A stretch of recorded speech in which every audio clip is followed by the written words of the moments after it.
Hello, and thank you for tuning in to this episode of Animals and Ames. My name is Ron Edwards. I'm the Animal Control Supervisor here for the Ames Animal Shelter and Animal Control Program.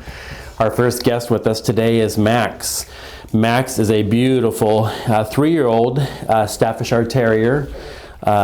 He is just, I have to say, one of the best breed ambassadors that I've seen in my career.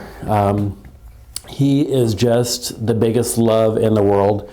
He was surrendered to us by his owner, who had some unfortunate situations in their personal life. They could no longer care for Max. Max actually lived with a Great Dane and another bully breed. He is really just a sweet and gentle dog. They said he's about 3 years old. He's really just enjoying that camera there. He's about 3 years old, and he hasn't been neutered yet, but he will be neutered before he gets adopted. Actually, he is scheduled for surgery tomorrow. But he is just, come here, Max, come here. He is just a very gentle dog. He's very curious about this room because there's lots of cat toys and things that looks like he could have a lot of fun with. But he is just such a sweet and gentle dog. Very good manners. He hasn't jumped up on things or people that he's met. He does get along with other dogs, at least the ones that he's been introduced to so far. But of course, any introduction with any animal needs to be slow and, well, if you don't pull him, it needs to be a slow introduction and done in a safe environment. So he is just solid muscle and, again, just a very sweet dog that we are looking for a home for. Again, this is Max. He's a Staffordshire Terrier. He's about 3 years old, and he is scheduled for his neuter surgery tomorrow, so he'll be able to go home immediately after his surgery. So if you're interested in Max and would love to add him to your family, how could you not just fall in love with that face? If you're interested in adopting Max and adding him to your family, come on down to the Ames shelter. We'd love to introduce you to him.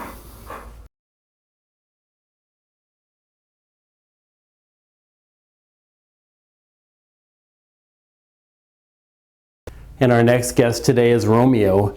Romeo is a beautiful, I believe it's an Angora Lop. I have to study up a little bit better on my rabbit breeds, but I believe it's an Angora Lop. And this bunny came into us in really bad shape. You can kind of see here where we had to shave him down. Actually, when he got neutered, his hair was completely matted up, and with all long-haired animals, they need a lot of brushing, and that's very true with rabbits as well. If their coat here is not kept brushed, then they can mat up really easy.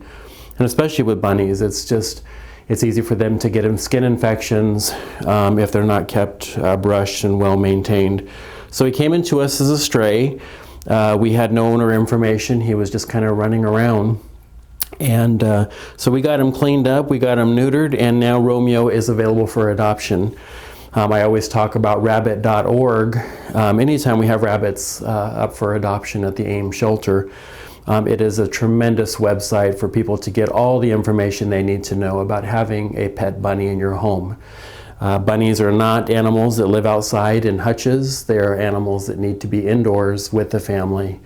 We have a setup here that we like to show people.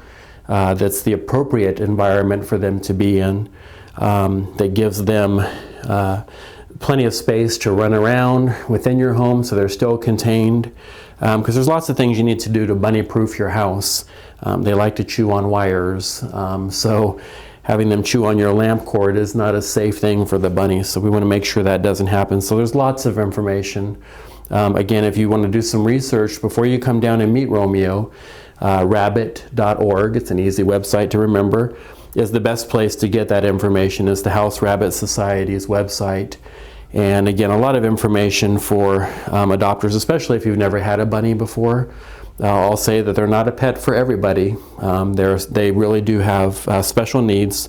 They have special diets that they need. And they also, not all vets will typically look at exotic animals, and they do consider bunnies to be exotic animals. So you want to make sure that you have a vet that understands rabbit medical needs and issues. And there's a few here that are in Ames that we'd be happy to refer people to that do surgeries and also know a lot about rabbit care and health.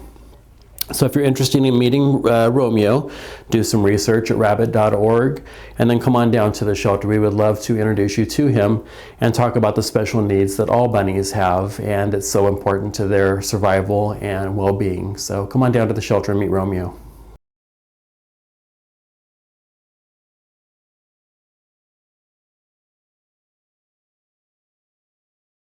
And our final guest for today's show is Felicity. Now, Felicity has actually been adopted. The reason why I brought on a kitten is to talk a little bit about the start of kitten season.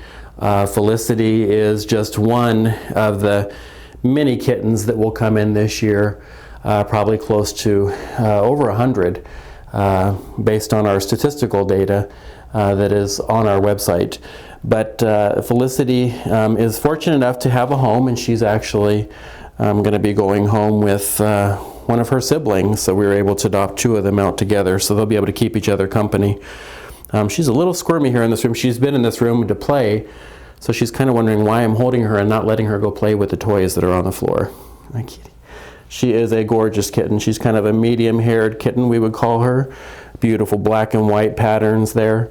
But again, I really wanted to show a kitten just for the fact that so many kittens will be coming into the Ames Animal Shelter and all shelters around the Story County Shelter, the Boone Humane Society, and the Animal Rescue League are all shelters if you're looking for a kitten that in the next few months are going to be overwhelmed with kittens. But you never want to forget the adult cats. It's so important to not forget those and overlook those. Kittens come with a lot of behavior challenges. Sometimes they like to run up your curtains and jump on things and knock things over, and that's just part of the growing up, kind of like kids. But Felicity is just a beautiful kitten here. All of our kittens are adopted when they're at least 8 weeks old. They're all spayed and neutered before they go home, and they're all given at least their initial vaccinations. Hopefully soon we will be doing microchipping and other things that we want to include with our adoptions, but at this point we're not doing that. So that would be something you'd have to have done at your own vet.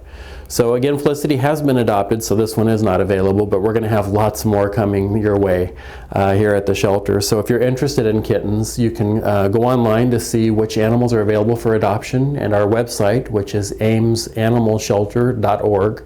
Real easy name to remember, amesanimalshelter.org. And you can see the animals available for adoption. And again, in the next few months, we'll have a lot of kittens for people to look at and spend time with and come down and complete an adoption application with. So if you're interested in one of these little guys or our adult kitties that are sitting here waiting for a home, come on down. We would love to introduce them to you.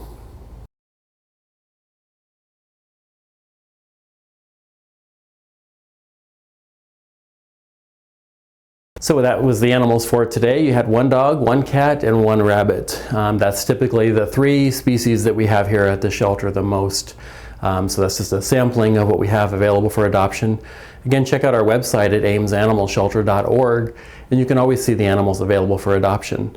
I wanted to say a special thanks this morning to the Ames Fire Department and the Ames Police Department. I was called out in the early morning hours.